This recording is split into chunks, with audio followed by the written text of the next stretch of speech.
Okay, fine.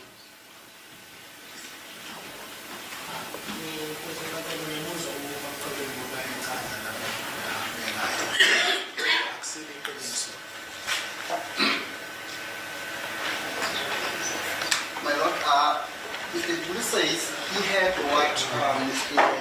Tebimbu has informed the court about, however, that is not true. He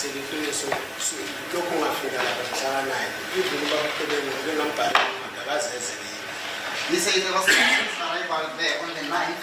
He once wrote a letter to Mr.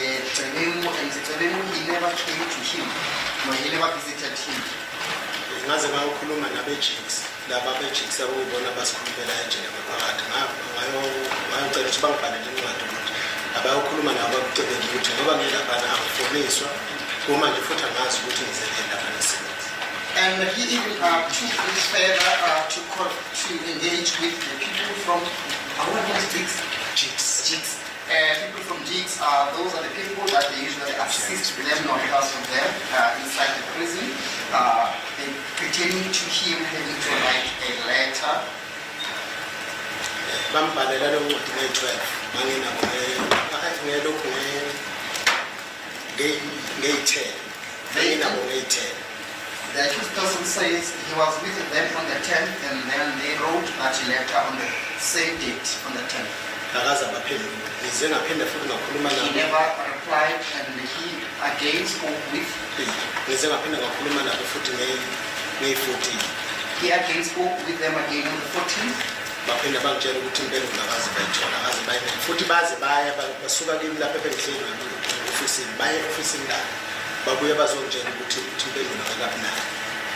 They left him at their office. By doing so, they then went to his office, to Mr. Tabani's office, and then they came back. After they came back, they informed me that he said that he does not have an answer. On the 13th, it was on a Sunday.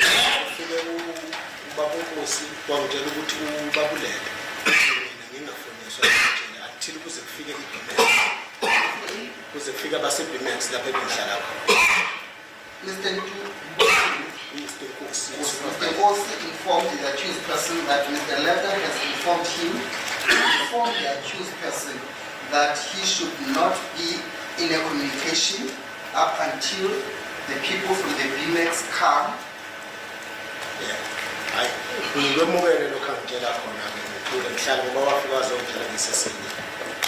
And then he was informed of that while he was inside his cell.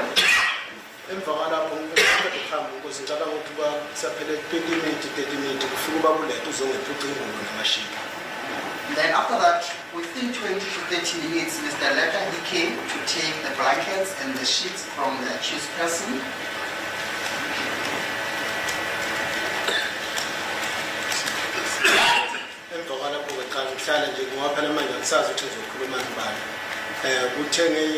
After that, he then sat there, and then he did not know as to who he must consult.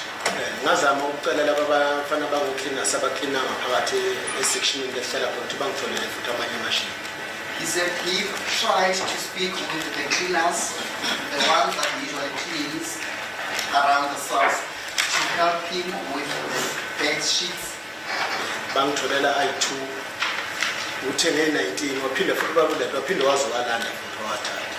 They managed to help him with 2 sheets. Unfortunately, on the 19th, Mr. Lefter, he came to take those 2 sheets.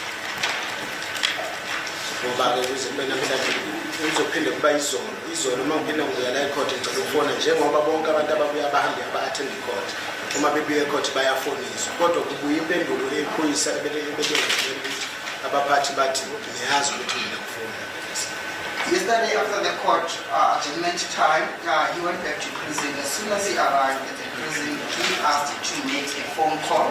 And then he was then informed that he was not in a position or allowed to make a phone call. And usually when the inmates that back from the court, they are allowed to make phone calls to whoever that they want to get contact to.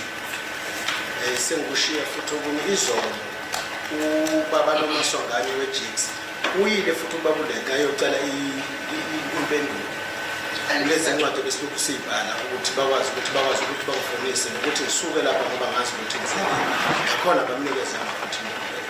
And yesterday, Mr. Maswangani, he went to Mr. Letta, and Maswangani is from the Chiefs, and then he went to inquire about the letter in which he once wrote to Mr. Letta. Unfortunately, he did not receive any answer pertaining to that. And the accused person further said that he does not know the reason as to why he was then transferred to Smiths. Ngoba kuqebengu nje ngobela namhlanje lokho ungafika ngiyaqala ukumbona nje ngazi ngiyaqala ukumbona ngoba ngisejele fanele ngabe ngoba ngisejele yena uyasimonitha njengabantu basejele kodwa ngiqala ukumbona namhlanje ngiseyakho. And again, the accused person says that it is his first time seeing Mr. Court. He never saw him at prison, and Mr. Tebengu never consulted with him there at the prison. It is his first time seeing him arrive here in court, as in today. And furthermore, pertaining to the letter that the accused person once wrote to him on the 10th, he never got nor received any replyment nor any acknowledgement pertaining to that letter. Besesiza kule eyokuthi athuba kuCebengu ngitholakale nefoni eBenex ayikho. And then, my Lord, again with the issue of the accused person, with the issue that they said that they found the accused person with a cell phone at the Benex, that is not true. Lapha ushuthi uma ngabe kufika kuzeshes ukufika kwavulwa lokhu amaphoyisa afika avula umnyango acela ukuthi siphume phandle ngaphuma phandle njengokusho kawo sonke njengabantu besesection saphuma phandle.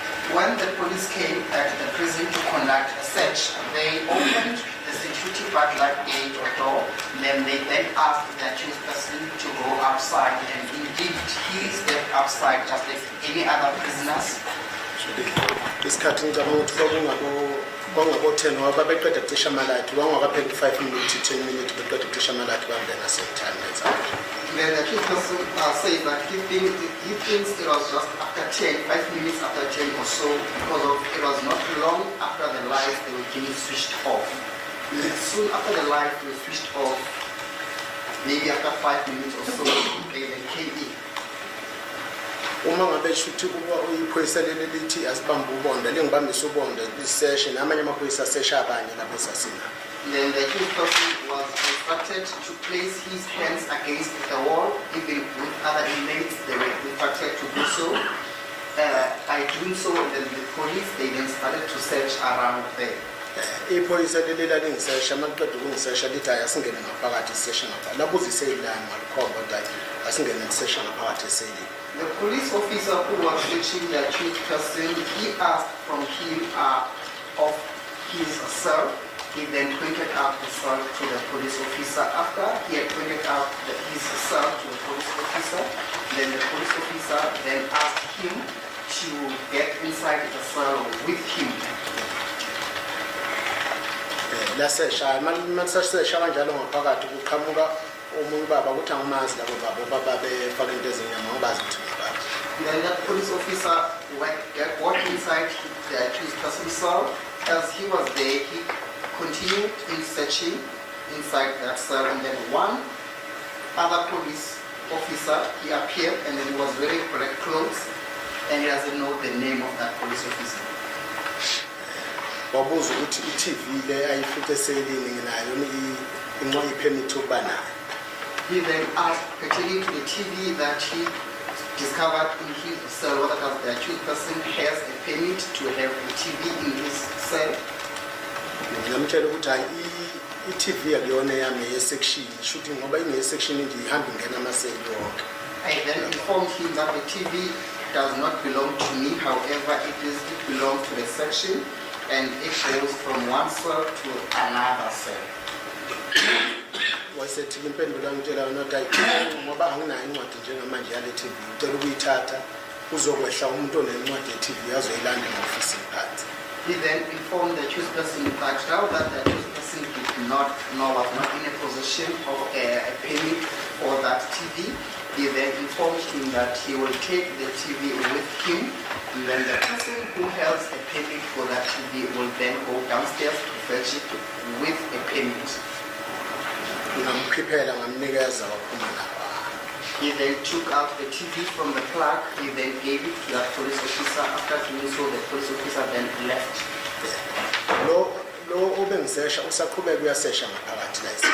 And then the one who was conducting search, he was still busy conducting the search inside the cell.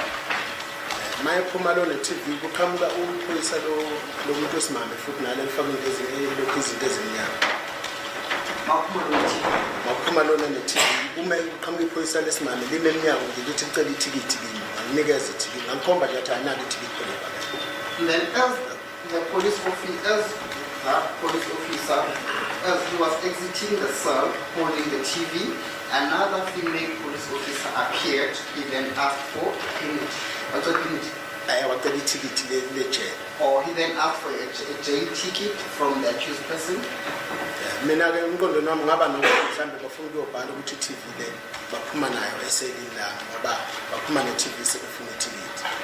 The accused person was under the impression that perhaps they want to go and write the TV that was coming from his cell, now that they asked him for his prison ticket.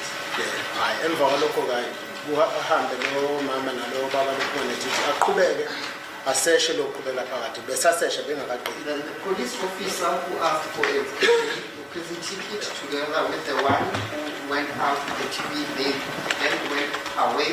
And then the first police officer who came in to conduct a search at his cell, he was still busy there searching.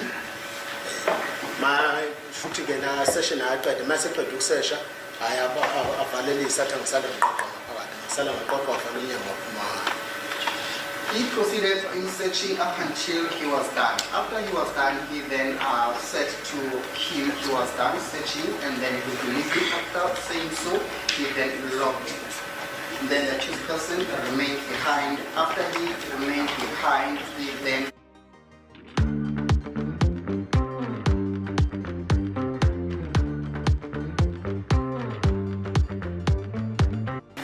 placed his things according to the weight that they were packed before.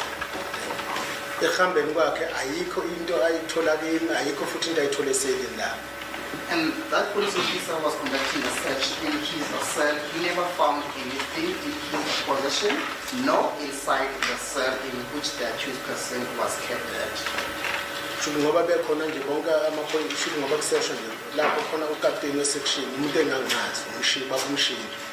Then the accused person says that as the police, the prison wardens were conducting a search there was the captain there, the captain of the cell who is the machine.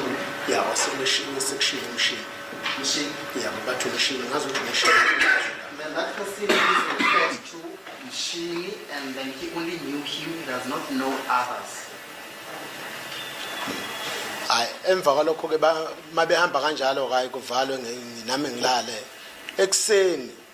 After that, they then closed. After they closed, they then left, and then he remained at his cell. After he had remained in his cell, he then fell asleep.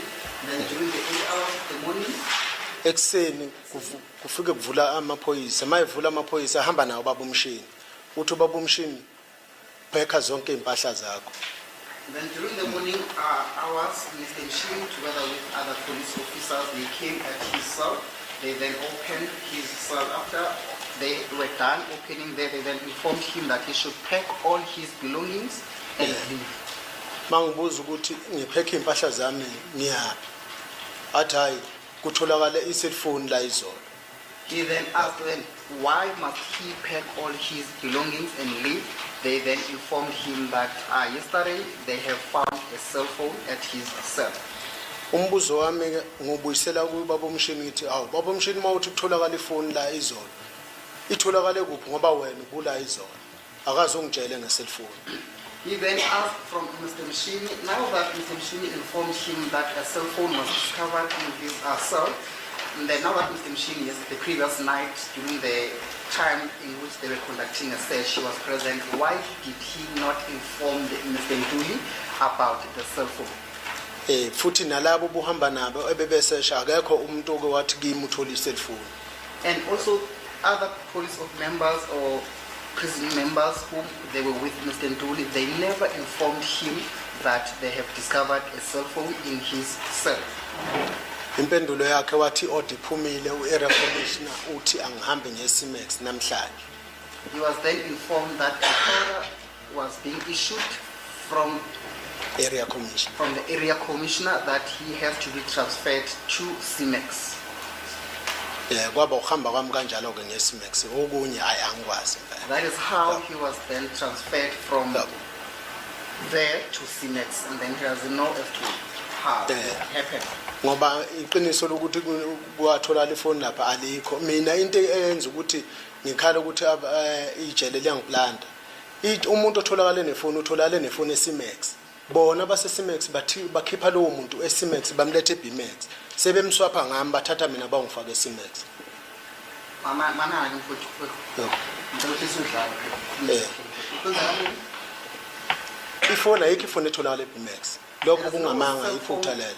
There is no cell phone that was discovered in Bimex. Abase-Simex bakhava izinto zabo ngami. The people from the Simex, they are covering up for themselves by sacrificing with me. Umuntu otholakala nefone utholakala eSimex, uDavid Ramahane. The person who was found with a cell phone in Simex, it was David Ramahale, and then he was then removed from Simex. Bamkhipha bona eSimex bamse eBimex la kuhlala khona thina. They took him from Simex, and then they brought him to Bimex where I was placed at. Ngokuthi uDavid bamkhipha isikhathi sakhe sokuthi aphume eSimex singakafiki sebemreplace ngami lapha eSimex. Hayi ukuthi ngitholakala nefone. Now that they took away David from Simex to Bimex, they took him before his time came, and then they replaced him by sacrificing with me. iBimex ayikho ifone etholakala khona. iBimex isection A1. Akukho ngisho insango lebhenya abantu labababhemayo ayikho iBimex. Ngoba isanda kuvulwa manje iBimex. Bimex, it was just newly opened not so long ago, and then they have never found not even a single packet of data, and it is a single section. Yilokho nje ke ngikwaziyo engithinta ngoba kunamhlanje kuze kuba kulesi simo ngekusona. And then that is all that accused he has knowledge of about. That is what he knows of. That is it. But you were transferred what on the 9th? Yeah, bangithathe nge-9 ekuseni. Yes, my lord. Since the 9th you are away. Since the 9th you're where at? My lord. Since the 9th, where is he being quartered? Ukusuka nge-9 bangibeke eSimex. From the 9th, he was placed to the Simex till today. Do you have problems at Simex?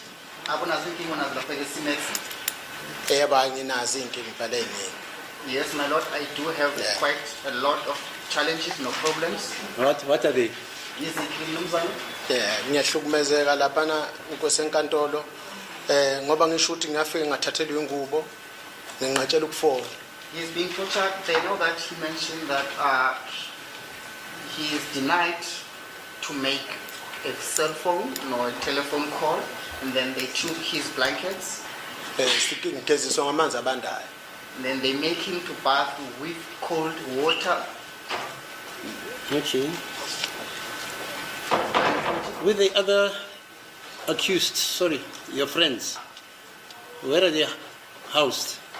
Number 2, 3, 4, and 1. Number 2. 1, 2, 3, 4.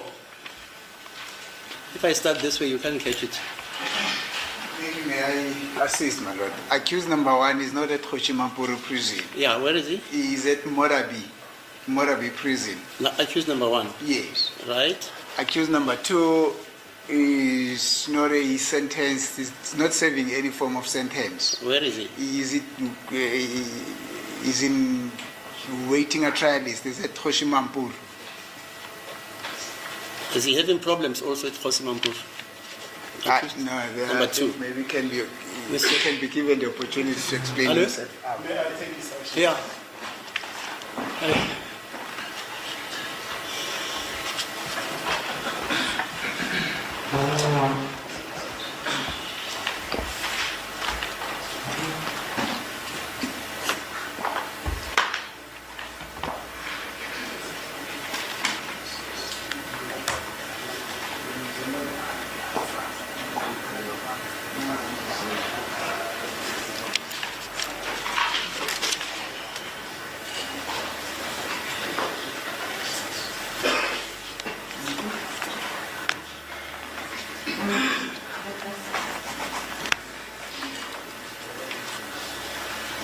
As it pleases the court, my lord, regarding Mr. Ntanzi, Yeah. he is indeed housed at Kgosimampuru B unit. He does not have any complaints, my lord.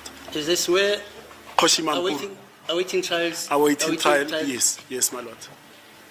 Is that so? Yes. And then accused number 3? Where is the house? awukagwetshwa-ke ukuthi lapho eKhoshimampuru kepha onazo-ke inkinga noma ikhalazo onazo-ke. As it pleases the court, my lord, accused number 3, as of now, the problems have, This way? they have abated a bit. Yeah, but where is he housed at the moment? He is housed at Kgosimampuru, Kgosimampuru? Yes. In which cells? at BMAX. Is this also awaiting trial section? BMX? Let us just say he's at BMAX, my lord. Yeah, but he's I at know Kgosimampuru. which cells are you? How many cells are at BMX? Sections. Yeah, that section. How many? 20 at cells, 100 Kgosimampuru. cells. Hello? At Kgosimampuru. Yeah. I think there's a juvenile section, there's an A max, there's a B max, there's a C max, there's a maximum security. There's a place where So your Justice client, Walus okay. was also Your kept client, there. sorry. Your client, where is he housed at the moment? He is housed at 3. B max. B max. At Kgosimampuru. Like yes.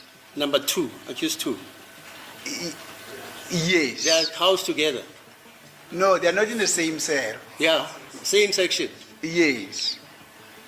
Yes, same section, man. I think it's civil science, man. Same sections. Yes. Different sections. Malo? But different sections.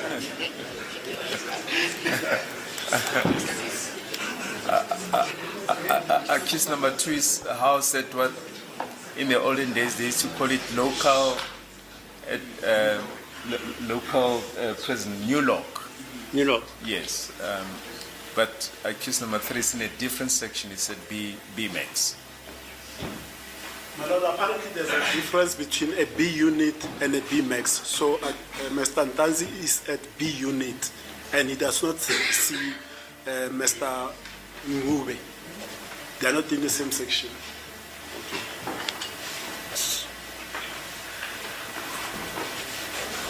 And then the other gentlemen, where are they? It's all at BMX, except, yeah, your client? Yes, my client is at Louiscop prison. Locop. Yes, he has no challenges at all. What's happening at Locop? Who's housed there? Serving sentences or awaiting trial? Which is which? May I take instructions? Yeah, please.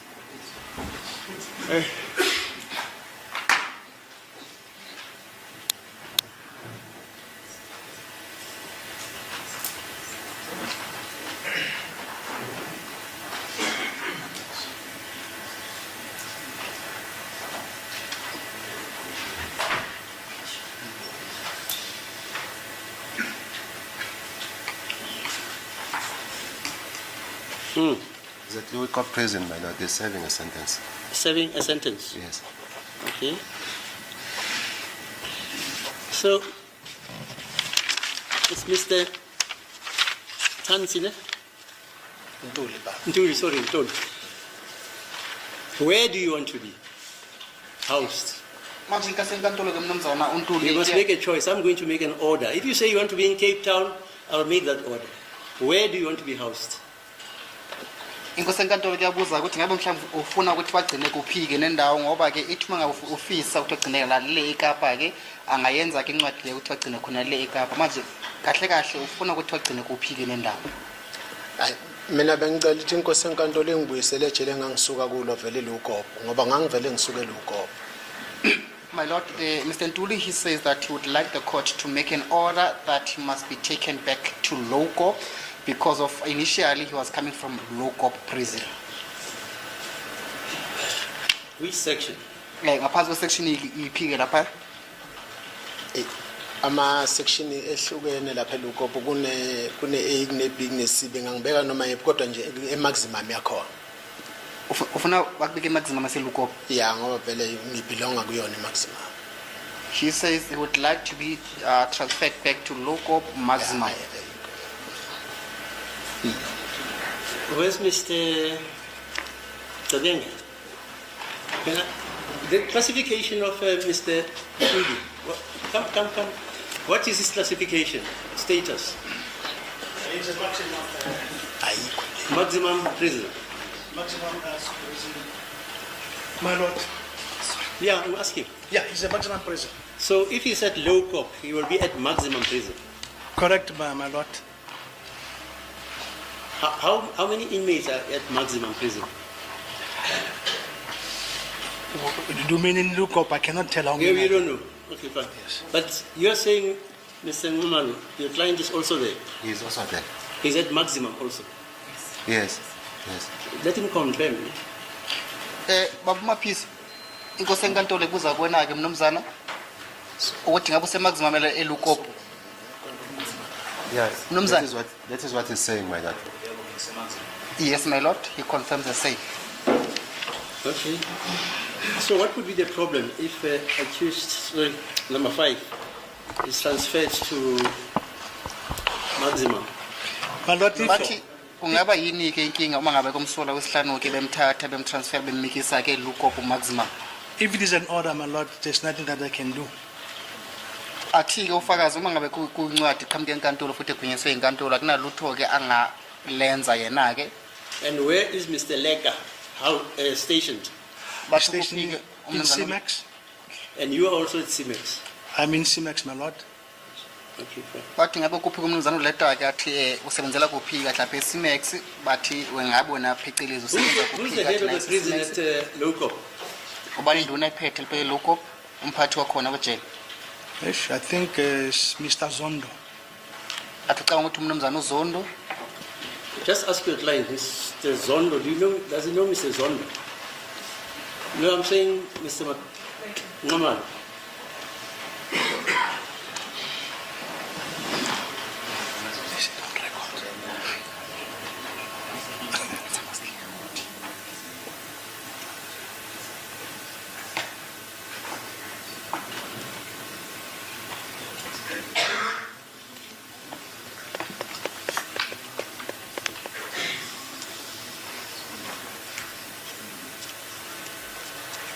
Yeah. Thank you, my Lord, for the court's indulgence. He confirms that Mr. Zondo is the head of prison. Is he a gentleman who's agreeable, Mr. Zondo? Uyakshaya noma uyakuthuka wenzani uyakukhahlela kunjani Mr. Zondo? Hello? We have never had problems with him. Akazi inkinga naye? No, my Lord. Yeah, you know what? For this case, just to proceed, I don't have the authority to make the order I'm making. But for this case to proceed in terms of the Constitution, if it is impossible for accused number 5, to be able to have peace of mind and be able to attend trial and defend himself and give instructions to his advocate or her advocate, I'm making the order that he must be housed at Lowcop maximum B, you say. Is that it? In maximum, my Lord. We call it Lowcop maximum. Yes, my Lord. Can it be done today? Maybe tomorrow, my Lord. Because No, why tomorrow? Because now Paperwork. paperwork and the transport. Oh, I see. I can borrow you my car. I'm joking. Yes, Ms. Mshololo, what's your view? Yes, my Lord, I'm indebted to the court's indulgence, my Lord. My Lord, that will assist the accused to concentrate during the proceedings, and the proceedings will not be disturbed by such a court order, my Lord. Regarding the implementation of the transport, my Lord, I think that one can be arranged, because all we are trying to save is court hours, my Lord. If we can adjourn now, then the correctional will be given the afternoon to make the transfer. Then tomorrow morning we can be able to resume with the court proceedings as normal, my Lord. We've already lost almost a day, my Lord. That's my submission. My Lord, I think Mr. Ntuli has raised up his hand. Who's that? Yeah, boss. La inkosi enkantolo ngicela nje ungangeneleli kakhulu ubaba uqebe ngimayekhala ngetransport itransport hayi ukuthi ayikho yiyo lena engiletha la imoto yaseLugogo ngithathwa yiye Simex ngilethela hayi ukuthi transport ayikho namanje nje ngihamba nabo abaseLugogo. Is that so? Is that so, Mr.? So then, I don't know about the transportation. He says he's using the same transportation as much as I say. And number 4. Yeah, as much as I say, I don't know the transport Yeah, fine. arrangements. I hear you. Yes. So you prefer the order to be actuated by tomorrow? That's my humble request. So tonight he goes to Simex. And then tomorrow, as from tomorrow, he starts from here. And when he goes out, he goes to Leopold. Yes, my Lord, that's my plea. So that you can do the transfer properly. Correct, my Lord. Where's My Lord, once more, Mr. Ntuli has raised up his hand. Ngiyacela ke uma ukuthi inkosi enkantolo ithi angiyolala lapha ibatsheleke bangangishisa wabayongishisa namhlanje mangabe ngiyolala bazongithuthara ngalento yabo ugesi bazongishisa mangabe ngiyolala lapha ngoba inkosi enkantolo isikhulume kanjena. My Lord, the accused person is asking the court, it is his humble request that he must not be taken back to Hoshimampuru tonight, because of if he is taken back to Hoshimampuru, they are going to torture him with that light tonight. what time do you know? I'm looking at 4, my Lord. And who is in charge after 4 o'clock? After 4, I think it's going to Miss Musalo And then she's in charge until the following morning. until 6 o'clock, and somebody else is in charge until. Who are those? The lady after she knocks off is who? It's Mr. I think it's going to be Mr. Manyala. Manyala. Yes, but they are locked up that time. Yeah, I hear you. They are already in the cells. If there are problems there, where do you report? They report to the member in charge, the one that is in charge. Okay. Can you convey the message that Mr. Ntuli says there's a possibility that there will be repercussions because now he's been released from... My Lord, I can say there's nothing that will happen to him. Nothing. Nothing will happen to him. Okay. Yeah, okay, let's do that.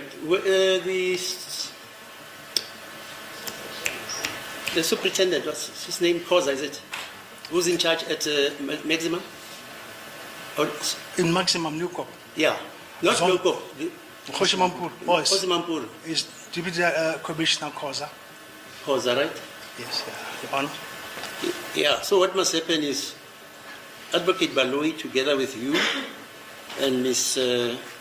Mshololo, must write a letter to both prisons advising them about this new arrangement to say, I have said, although I don't have the authority to do what I'm doing, to tell them to do their job this way or that way, but because this problem is disrupting the sessions of this court, he must be housed at Locop. Okay?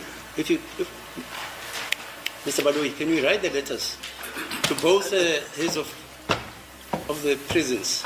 Yes, as a copy, I suppose there'll be an order from the... Yeah, that's it. I will sign it. We can just attach the order, Yeah. bring Okay. it to the attention of the those prison authorities. Yes. Okay. Is that okay, sir? Yeah, hayi ngiyabonga. Kukahle lokho mnumzane. Hayi ngiyabonga. Uzwile konke. Hayi kuyezwakala. It is in order with him, my Lord. Ngiyambona ubaba ungibuka kanjani. Ngiyambona kwamanje ngibuka kanjani.